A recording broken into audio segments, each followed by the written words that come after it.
আপনারা যারা বসে চিন্তা করছেন আমার বংশে বাতি দেওয়ার কেউ থাকলো না, মরে গেলে বৈষ্ণব সেবা কে দিব, শ্রাদ্ধ পিণ্ড কে করবে?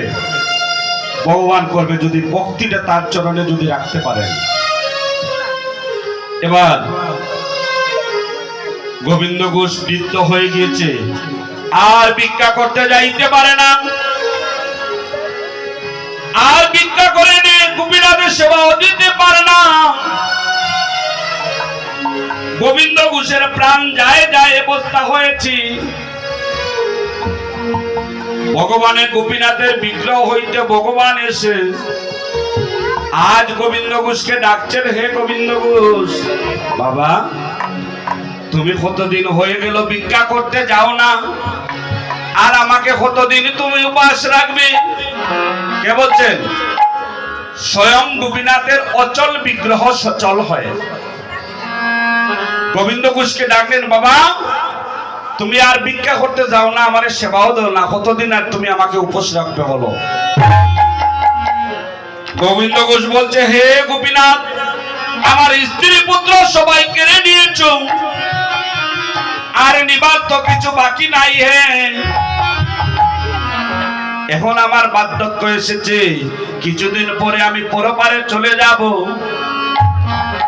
ভগবান এইভাবে বসে গোবিন্দ ঘোষের মাথায় হাত রেখে, দেখুন ভক্তিটা এইভাবে যদি হয়, ভগবান ঠাকুরঘর হইতে বাইর হয়ে আইসিয়া গোবিন্দ ঘোষের বস্ত্রকে হাত রেখে বলছে, না বাবা, জানি তুমি আর সেবা দিতে পারবে না আমার, কারণ তোমার মৃত্যুর সময় এসেছে। এই মৃত্যুর 60টা গোমা আমাদের প্রত্যেককে গ্রহণ করতে হবে, কিন্তু মৃত্যুটা যেন এই হয়, এইভাবে যেন হয়। গোবিন্দ ঘোষের শিয়রে বসে আজ ভগবান গোপীনাথ বলছেন, হে বাবা, জানি তোমার অন্তিম সময় এসেছে, আর তুমি ভিক্ষা করতে যাইতে পারো না, আমার সেবাও দিতে পারো না, জানি তোমার অন্তিম সময় এসেছে। বলো বাবা, তোমার জীবনের শেষ ইচ্ছাটা কি? আমাদের জীবনের শেষ ইচ্ছা কি? ভগবান টাকা দাও, পয়সা দাও, ছেলের চাকরি যেন হয়, মেয়ে যেন ভালো থাকে, সবাই ভালো থাকে, এই চাওয়া নয়। চাওয়াটা কি দেখো, আজ ভগবানের গোপীনাথ বলছে, বাবা বলো তোমার জীবনের শেষ ইচ্ছাটা কি? ভগবান যে গোবিন্দ ঘোষের পাশে বসে আছে, দেখবেন মৃত্যুর সময় মানুষ বাহ্য জ্ঞান হারিয়ে ফেলে, এই কথাটা তার আর স্মরণ নাই। ভগবান যে স্বয়ং বসে আছে। গোবিন্দ ঘোষ বলছেন, হে হে গোপীনাথ, আমার জীবনের শেষ ইচ্ছা হলো, আমার যেদিন অন্তিম সময় আসবে, হরি বল, হে গোপীনাথ, আমার যেদিন অন্তিম সময় আসবে, সেই দিন যেন গোপীনাথ, হ্যাঁ আমাদের প্রত্যেকের চাওয়াটা যেন এমন হয়। ভগবানের কাছে আবদার যদি রাখেন, এই আবদারটুকু রাখবেন গোবিন্দ ঘোষের মতো। গোবিন্দ ঘোষ বলছে, হে গোপীনাথ, আমার জীবনের শেষ ইচ্ছা হলো, আমি যেন ভগবানের চরণামৃত যেন পান করতে পারি। আজ ভগবান আমার ভগবত্তা বলে গিয়ে নিজের চরণ হইতে গোবিন্দ ঘোষের চরণে বদনে আজ ভগবানের চরণামৃত সুধা আজ পান করিয়ে দিচ্ছেন, আর বলছেন, বাবা আরো বলো কি, তোমার জীবনের আর কি ইচ্ছা আছে? গোবিন্দ ঘোষ বলছে, দয়াময়, আমার জীবনের আর কি ইচ্ছা আছে জানো? আমি যেন নামের সঙ্গে যেন যেতে পারি, আমি নামের সঙ্গে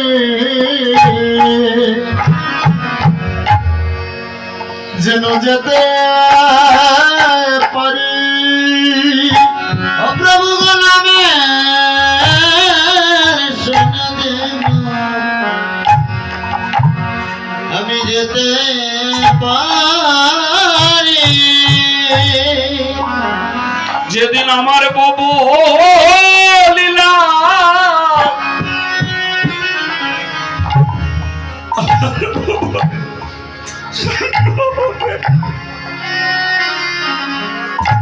সেদিন নামে শুনে যেন আমি যেতে পারি যেদিন বাবা লীলা আমার সঙ্গ হবে গো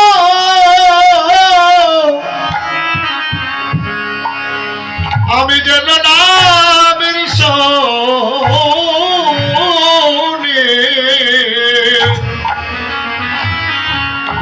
ওগো যেতে পারি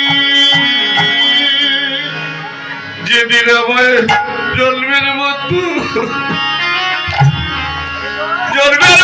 বিদায় করবে গো, সেদিন আমি যেন নামের শোনে আমি যেন যেতে পারি যেদিন জন্মে মতো আমায় বিদায় দিবে গো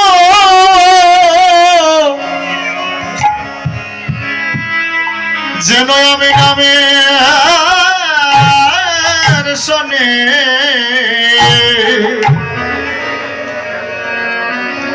আমি যেতে পারি যেদিন আমায় চারজনে কাঁদি করি হরিবল হরিবল নিয়ে যাবে গঙ্গার ঘাটে গো, সেদিন আমি যেন নামের শোনে আমি যেন যেতে পারি যেদিন চারজনে কাঁদে কবে নিয়ে যাবে গঙ্গার ঘাটে গো সেদিন সেদিন আমি সঙ্গে যেন ওই আমি যেতে পারি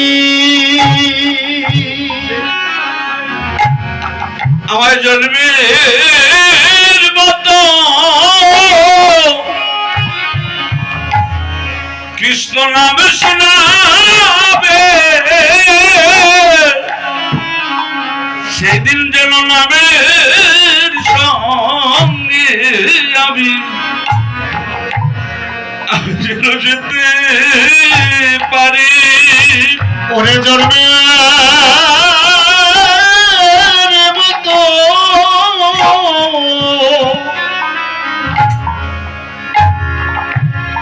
আমায় নাম শোনাইবে গো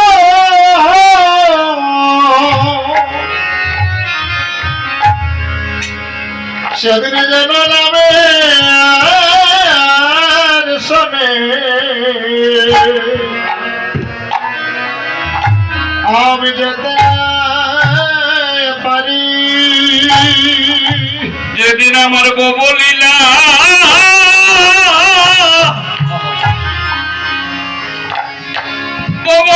সঙ্গ হবে সেদিন যেন নামের শোনে আমি যেতে পারি যেদিন আমার বাবা লীলা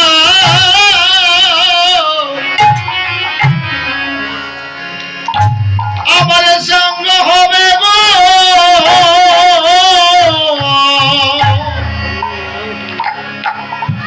সেদিন আমি শোনে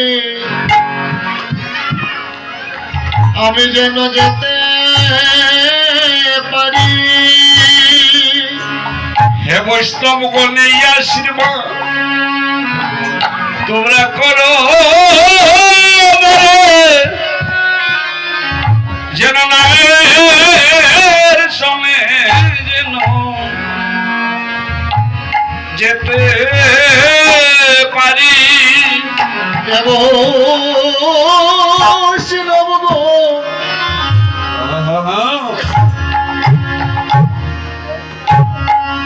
এই আশীর্বাদ করব রব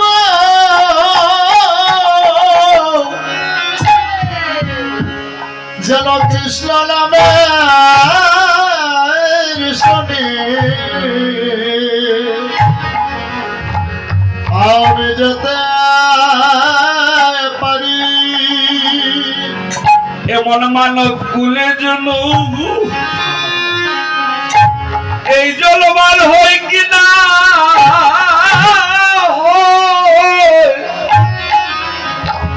যেন নামের সঙ্গে নামের সঙ্গে যেন যেতে পারি। এইভাবে মানা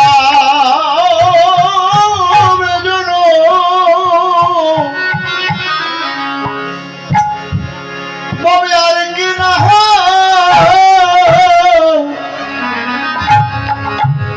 যেন মধুর কৃষ্ণ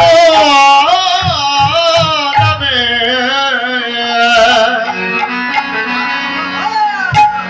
যেন যেতে পারি। দয়াময় এই দেখা যদি হইনি ভাই শেষের দিকারে মধুর কৃষ্ণ নামের সঙ্গে যেন নামের সঙ্গে যেতে পারি। বাইরে এই দেখা যদি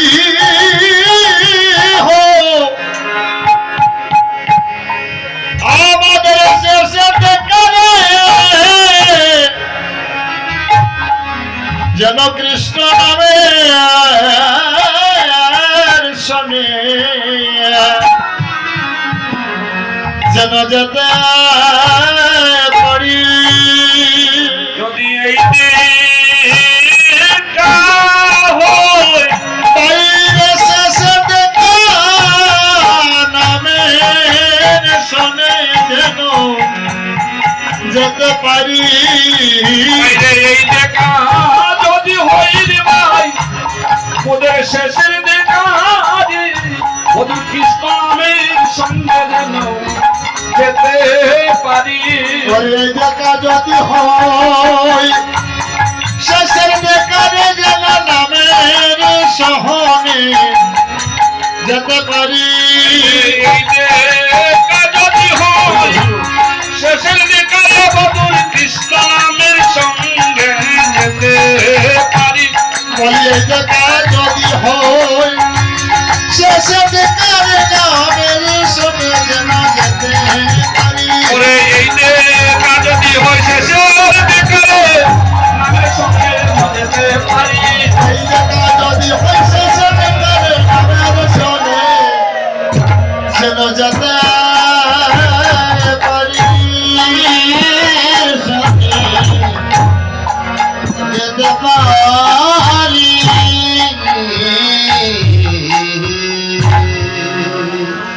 হরে কৃষ্ণ।